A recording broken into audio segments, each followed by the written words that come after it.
of the big stories of this past week, of course, UFC officially announcing that Tony Ferguson will, in fact, compete on that card on October 6th. And the official co-main event, there was some talk that Derek Lewis versus Alexander Volkov would be the co-main event. The official co-main event is actually going to be Tony Ferguson versus Anthony Pettis. What a gigantic fight that is in the 155-pound division. And, of course, good to have Ferguson on the card in case something happens. Good to have Pettis on the card in case something happens. And everyone seems very excited that this is now the official co-main event, because I think a lot of people were disappointed when they found out it was Lewis versus Volkov. Let's talk to Showtime Pettis about this. He joins us right now via the phone. Anthony, how are you? I'm good, man. How you doing? I'm doing great. So this is exciting stuff. Was this on your radar at all? Like, did you know that you were in consideration to fight on this card against Ferguson, of all people? Nah, man. It came out of nowhere, actually. I was going to meet the UFC about Kevin Lee. Kevin Lee was talking, all the smack on your show, actually. Yes. So, I'm like, all right, if he's ready, let's go make this happen. I go meet the UFC, and they tell me that's not even an option. And I'm like, I leave that meeting thinking I'm not fighting until Milwaukee, and then I get a phone call, maybe 4 days later, and like, hey, what do you think about Tony? I'm like, hell yeah, sign me up. Is it fair to say Even that better. do you like the Tony fight better than the Kevin Lee fight? I like the fights that make me excited to fight. And Tony's one of them guys that come in there and brings it. So I think I want to fight somebody. I don't want to go in there and have a point sparring wrestling match against somebody. Mm-hmm. Did they tell you why Kevin wasn't an option? Was it because that they were working on Ferguson, or they just didn't like that matchup? Not really too sure. They didn't say it was a matchup thing. They said it was like a weight cut thing. They said, Kevin could take some time to make weight. I told him I was ready. I put a post out the week before, like, anybody in the top 10 lightweights, I'm ready for October 6th. And no one reached out. And then all of a sudden, 2 weeks later, Kevin's talking, and then all of a sudden it's Tony Ferguson. So, it worked out perfect for me. This is the fight we were supposed to have a long time ago. Okay, and this meeting that you're talking about with the UFC, what was that? I was meeting for my next fight. I didn't know when I was fighting next, and I went in there and I just sat down with Sean Shelby, Hunter, and Dana White. We were just trying to figure out what was next. Oh, when was this? About 3 weeks ago. Do you usually do that? Do you usually sit down with all of them to figure out your next fight? Not usually, but this time I just wanted to know what was next. I was ready. I was injury free, and I felt like it was taking a while to get a fight booked, so I just wanted to see what they were thinking. Okay, and then this fight materializes, and as you said, this was maybe a fight that could have materialized in the past. Ferguson, I don't know if you saw this, but posted something about you guys running into each other at UFC 181, and his coach told him something that you can't big league a big leaguer. Did you see this post, and do you know what he's talking about? I did. I've heard about the post. I don't follow anybody on social media like that, so I'm not sure. I'm not sure when he posted it, but yeah, I do. I know what he's talking about. It was UFC 181, and that was a long time ago. I was getting ready to fight Gilbert Melendez at the time, and he tried to come train at a gym that I was already training at, and my coaches asked his coaches to wait or come back when our session was done, because most likely we'd be fighting each other. So if he took that as disrespect, that's on him. That's his common sense. You're not going to go watch somebody train that you're going to be fighting potentially. So that's on him. So that's what he's talking about.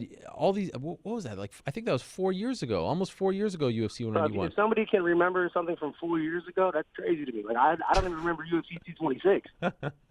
So when you first heard about this, you actually had to think about what he was talking about. Well, I had to get Duke actually tell me what he was talking about. Duke was talking on the phone about it. He's like, yeah, remember when you were training? Because I was training. I had no part of that. Like, my coaches asked his coaches to wait till we were done. Wow. And if that's a disrespect, then bring. I feel like he's reaching, man. So if he needs some motivation, use what he's got to use, man. Because I'm coming. This is a gigantic spot for you because, of course, he was the interim champion, and some would consider him maybe the official champion because he never lost the belt. Of course, he got injured, and now you're in the co-main event. Like, I feel like for you couldn't have scripted a better scenario for you, right? Oh man, I'm telling you, when they called, I was like, they said Tony Ferguson. I was to say no more. Sign the contract.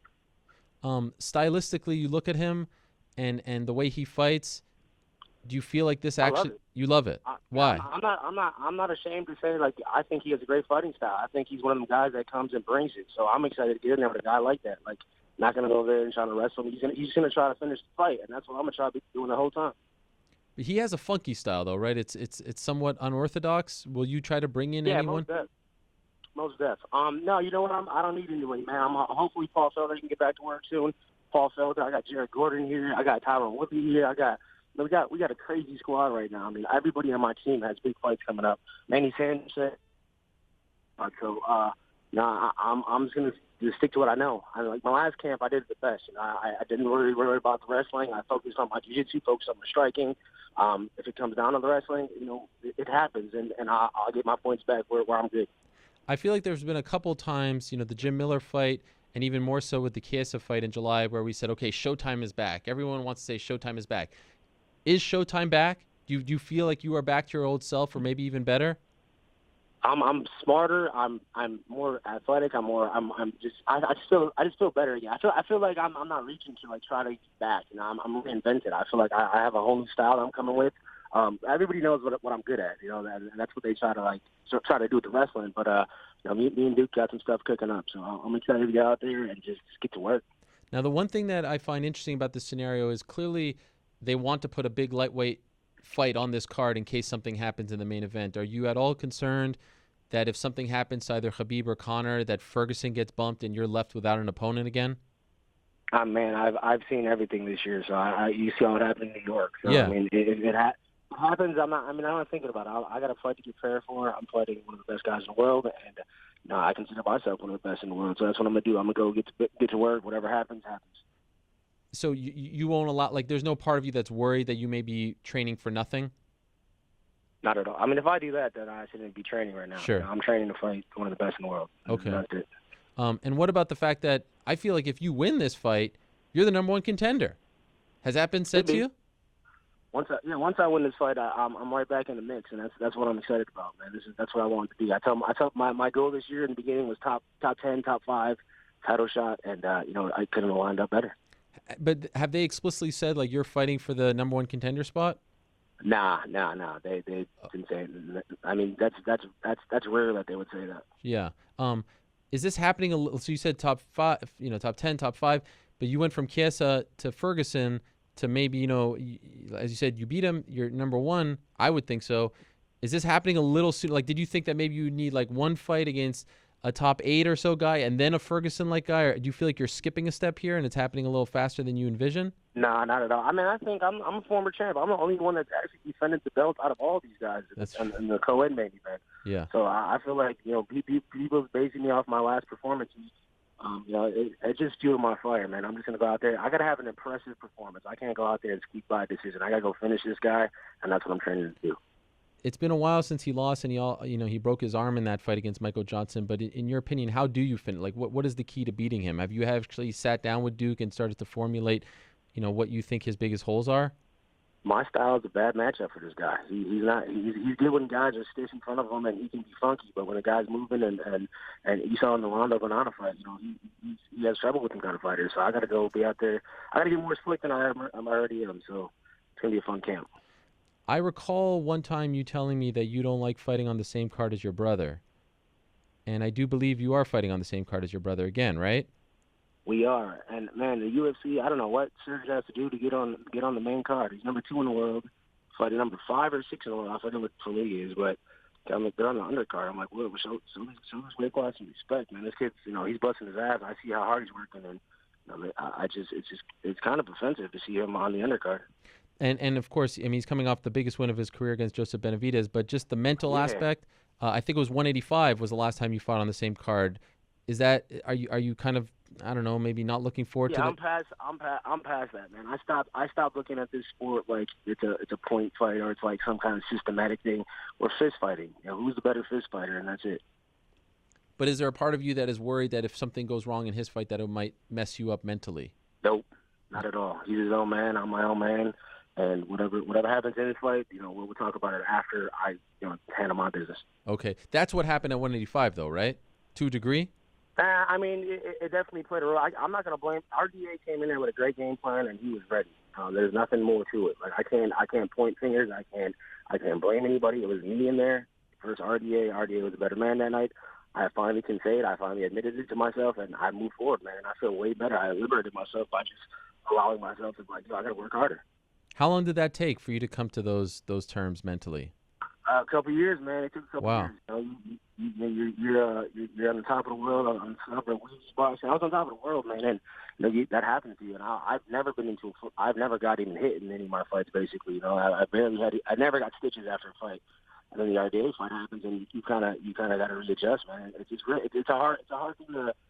It's like a mental block. Like you just know what happened and you want to get past it, but you also know how good you are. And it's just like a battle in your own head that you got to figure out. Did you have to do something, talk to someone, or was it just a gradual thing that allowed you to get over it like that? It was kind of both. I've had talked to people. I've had, I try to like watch the fight and play it out in my head and figure out what happened in my camps. But it took time, and I feel like now I'm back to I'm fearless again. I'm not sparring. I'm not going to sparring thinking, man, I could get hurt in this camp or I could pull out a fight. I'm going to win every sparring match. I'm going to win every session I'm in, and that's what's kind of getting me back to that.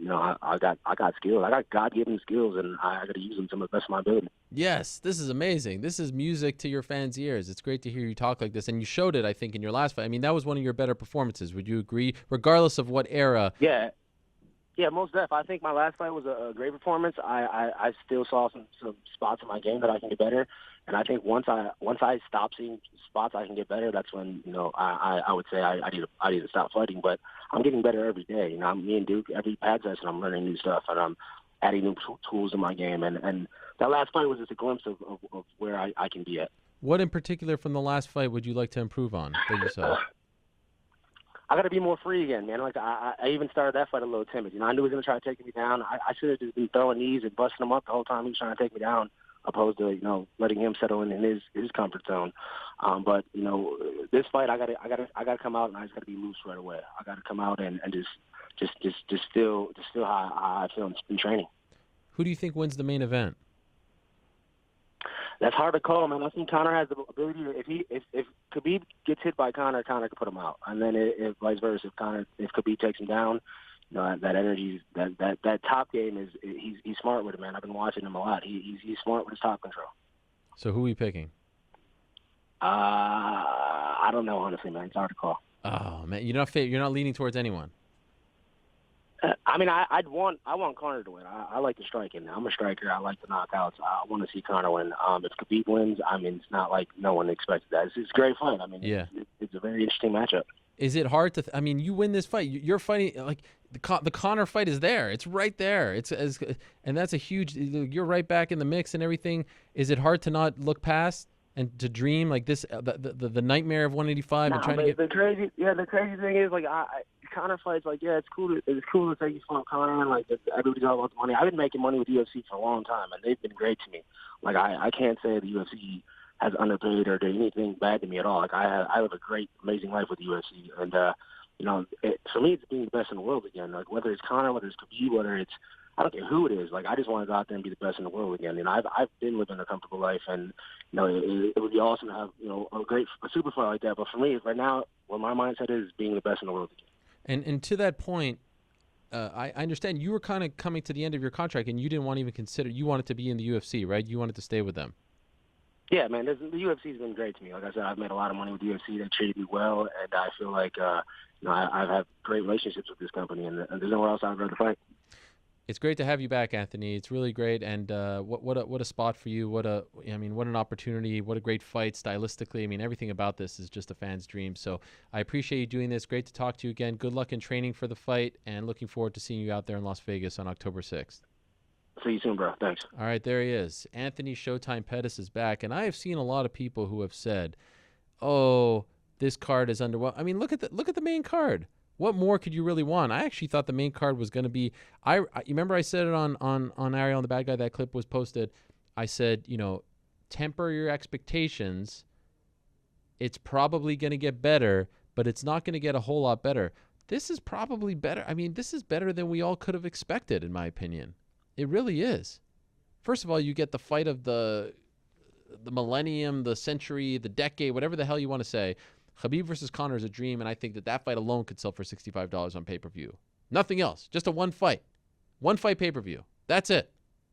And you're getting Tony Ferguson coming back after a year layoff, fighting against Anthony Pettis. Again, I hate to say this sort of thing, but if that's a boring fight, then we should all just go home. Call it a day. Dominic Reyes is one of the top young stars in the UFC in a division where they need top young stars against OSP, who's on an amazing streak of finishes and submissions and all that stuff and pulls them out of nowhere. That's amazing. Lewis coming back, who's always fun, against Volkov, who's coming off an amazing win over Fruzier Verdum. I don't have to sell this fight card to you, but I don't understand what all the complaining is about. And then you got Watterson, Felice Herrig. And now O'Malley's on the free portion of the card. Pettis versus Formiga. What are you guys complaining about? Honestly, what are you complaining about? What did you think? There's going to be 3 title fights on this card? There's no way there's going to be 3 title fights. What's wrong with you? Come on. Stop complaining. This is a really good card, and it's better than it probably should be. And I'd like for someone to take that clip and send it to my friends at UFC who say that I'm too negative. This card is worth your $65. If you're paying $2,000 for it, that's a little much, but I still think that's worth it. It's a great card. Stop complaining.